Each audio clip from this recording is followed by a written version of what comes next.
ಪೊಲೀಸರು ಮುಂಜಾಗ್ರತಾ ಕ್ರಮವನ್ನು ಕೈಗೊಂಡಿದ್ದಾರೆ. ದೃಶ್ಯವನ್ನು ನೋಡ್ತಾ ಇದ್ದೀವಿ. ಇದರಲ್ಲಿ ಕೇವಲ ಬ್ಯಾನರ್ ಗಲಾಟೆಗೆ ಸಂಬಂಧಿಸಿದಂತೆ ಮೃತಪಟ್ಟು ಪರಿಶೀಲನೆ ಮಾಡ್ತಾ ಇದ್ದಾರೆ.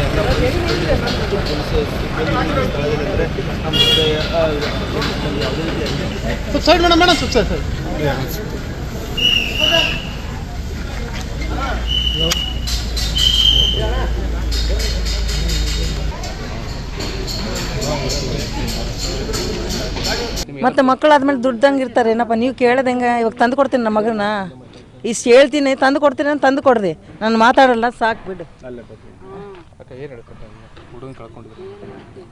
ಅವ್ರು ಮಾಡಿರೋರು ನಾವು ಜೈಲಿಗೆ ಹಾಕ್ಲೇಬೇಕು ಸರ್. ನಮ್ಮ ತಮ್ಮನ ದುಡಿಯೋ ತಮ್ಮನ ಕಳ್ಕೊಂಡಿವಿ. ನಮ್ಗೆ ಎಷ್ಟು ನೋವು ಇರಬೇಕು ಅವ್ರಿಗೆ ಅದೇ ನೋವು ಆಗಲೇಬೇಕು. ಅವ್ರಿಗೆ ಅವ್ರ ಜೈಲು ಗೌರ್ಮೆಂಟ್ ಅವರು ಅವರಿಗೆ ಶಿಕ್ಷೆ ಮಾಡಲೇಬೇಕು.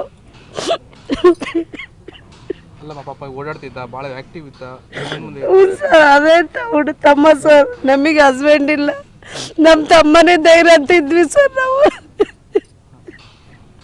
ಅಲ್ಲ ಸುಮ್ಮನೆ ಹೋಗಿದ್ದ ಏನಾದ್ರು ಅಂದ್ರೆ ಕೆಸಲ ಹೋಗಿದ್ದಾಗ ಹೇಗಾಗಿತ್ತು ಅಂತ ಅವ್ರ ಜೊತೆಗೆ ಹೋಗಿದ್ದ MLA ಜೊತೆಗೆ ಸರ್. ಆ ಟೈಮಾಗ ಬುಲೆಟ್ ದಾಡಿ ಮಾಡೋಷ್ಟು ಏನೇ ಸರ್. ಯಾರು ಮಾಡಿದ್ ನಮಗೇನು ಗೊತ್ತು ಸರ್. ನಾವು ಇವಾಗ ಜಸ್ಟ್ ಬಂದೀವಿ. ನ್ಯಾಯ ಸಿಗ್ಲೇಬೇಕು ಸರ್, ಸಿಗ್ಬೇಕು. ಇವತ್ತು ನಮ್ಮ ತಮ್ಮದಾಯ್ತು, ನಾಳೆ ಇನ್ನೊಬ್ರದ್ದಾಯ್ತು, ಹಾಗೇ ಆಗುತ್ತೆ.